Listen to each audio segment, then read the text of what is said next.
Diyorsun bana nasıl koyuyor direm direm kederler.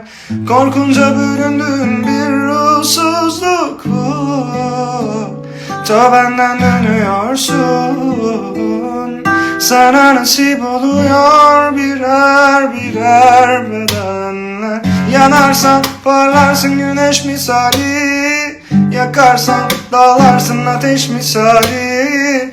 Yaşarsan anlarsın felek ne hain, gidersen ağlarsın yürek tedavim.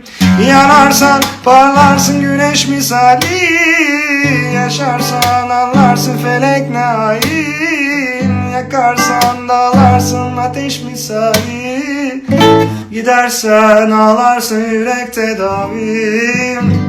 Gelen geçen zamanla ve terk eden yalanla sen olma. Çok sonrasında aldanan ben olayım. Ben her sefer zararda diner yürek amanlar olma. Sen orada o kollarında ağlayan ben olayım. Gelen geçen zamanla ve terk eden yalanla olma. Sen olma. Çok sonrasında